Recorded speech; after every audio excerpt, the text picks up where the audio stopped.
Welcome to Byte-Sized Tech, where we blend casual conversations with insightful discussions on the latest in technology and gadgets. You got it. So you know those two huge EE trends everyone's talking about right now? Yeah. AI getting really smart, Right. and a whole generation feeling really anxious. Mm-hmm. Well, today's deep dive is all about how those two things might actually be linked. Oh, this should be good. We've got two really interesting articles we're going to unpack. Okay, So, sounds good. I'm glad. It is fascinating to see how these two things could, actually be intertwined. Yeah. So let's just jump right in and start with that whole anxiety thing. Okay. One of the articles highlights this 25% surge in teen mental health issues since, 2012. Yeah, and it gets even kind of scarier. The article points out that 1 in 4 teenage girls in America have actually made a suicide plan. Wow. I know, right? That's heavy. It's a really heavy stat.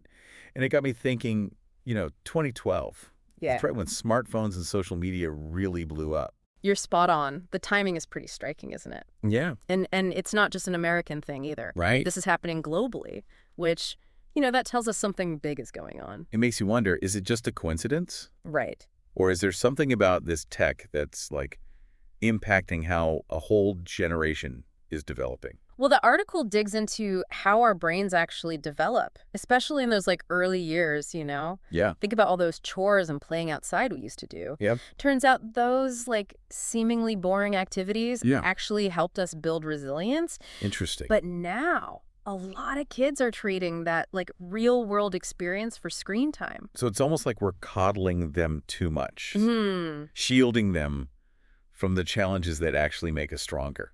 The article calls this anti-fragility, basically. We need challenges to grow. Okay. When we remove all obstacles and discomfort, it can kind of backfire and make us more vulnerable. That makes sense. Yeah. But it's not just kids, right? Yeah. The article mentions universities and workplaces are also seeing the effects of this, For sure. like increased fragility and people less prepared for challenges. Totally.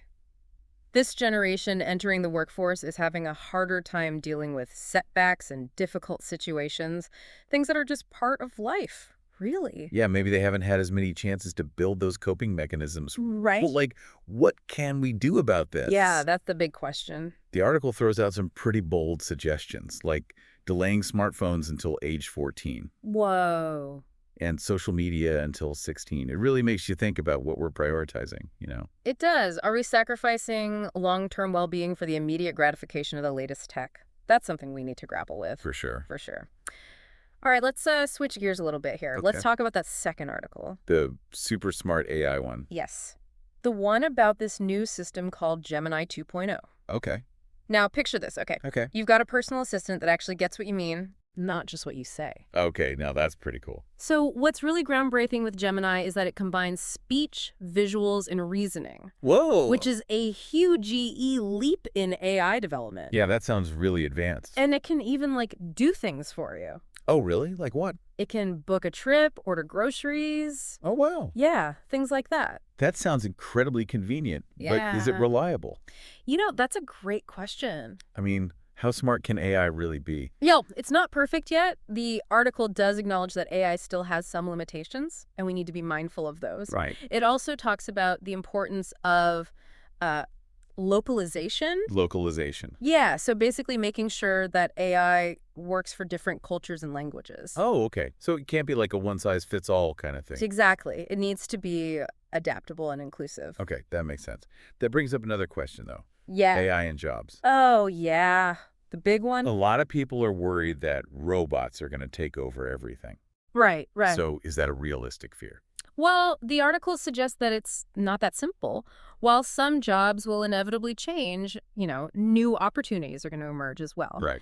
And the key, it argues, is AI literacy. AI literacy, what is that? So basically, it's about adapting and learning how to work with AI. Think back to the early 2000s when, everyone had to learn computers. Yeah. We're facing a kind of similar shift now. Okay, so it's not about fearing the robots, but about, equipping ourselves with the skills to thrive alongside them. Exactly. And that's where things start to get really interesting when we think back to that other article about anxiety.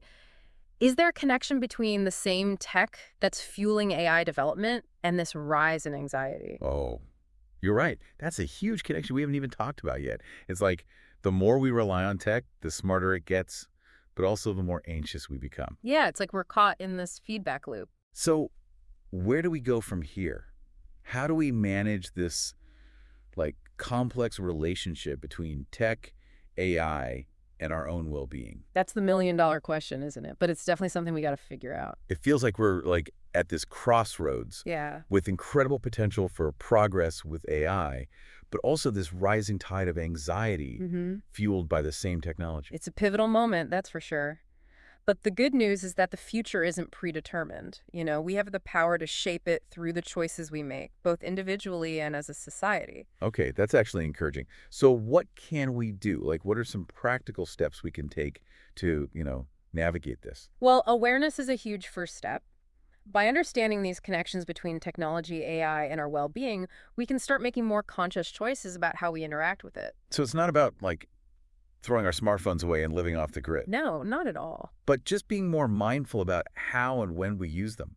Exactly. It's all about finding that balance, setting boundaries, prioritizing real-world interactions, and engaging in activities that promote well-being. Yeah. Yeah. Basically, it's about us taking control of our relationship with technology instead of letting it control us. I love that. This whole conversation has been such an eye-opener, it's really shifted how I view tech and its role in our lives. But I still have so many questions. I know, right? What about the ethical implications of AI? How do we ensure it's used for good? Right. And what about the people already struggling with anxiety? How do we support them in a world that's, becoming more and more tech-driven? Those are all super important questions. And honestly, we don't have all the answers yet. But the fact that we're asking these questions, that we're having these conversations, is a positive step forward. You're right. The more we talk about this stuff, the more awareness we raise. Totally. And hopefully the better equipped we'll be to navigate this whole crazy future. Exactly. And that's what this deep dive is all about. It's about exploring these complex issues together and empowering you to make informed choices about your relationship with technology. This has been such a thought-provoking discussion. Yeah. And I feel like we've just scratched the surface. There's so much more to explore here. There is, and that's what makes it so exciting. This is a topic that deserves ongoing attention and critical thinking. The more we understand about the interplay between AI, technology, and human well-being, the better off we'll be in the long run. Well said. I think it's time to wrap up our deep dive into this fascinating topic. Thanks for joining us, everyone. It's been a pleasure diving deep with you. Thanks for tuning in to Byte-Sized Tech. If you enjoyed the episode, like, comment, share, and subscribe for more fun tech discussions. This whole conversation's got me thinking about what we can do about all this, Yeah, It's easy to get overwhelmed by, how big these issues are. for sure. But I keep coming back to that anti-fragility thing from one of the articles. Oh, right. Instead of trying to shield ourselves, and especially younger people from Yep. every challenge, Yeah. maybe we need to embrace those tough times as chances to grow. Exactly. It applies to both the anxiety issue and the AI conversation. We can't just expect technology to solve all our problems or always protect us from feeling uncomfortable. Right, exactly. Maybe So- those challenges are what help us build the resilience and critical thinking skills we need to, deal with a world that's getting more and more complex, Plus, especially with AI becoming such a big part of it. totally. So instead of being afraid of AI taking over or becoming all powerful, maybe we should focus on building a future where AI and humans can work together and even help each other out. Yeah. What if we could actually use AI to, help us become more resilient and adaptable? That's a really interesting idea. What if we could use AI to personalize learning experiences? Oh, cool. Or create simulations that help people develop coping mechanisms and emotional intelligence. It's not about replacing human connection or avoiding tough situations. It's about using tech to get better at growing and thriving. Exactly. I like that. That's way more optimistic. It's not all doom and gloom, No, not at all. It's not this dystopian future where we're all just stuck to our screens, controlled by algorithms. Right. We can use these tools to empower ourselves and create a better future. It really comes down to choices.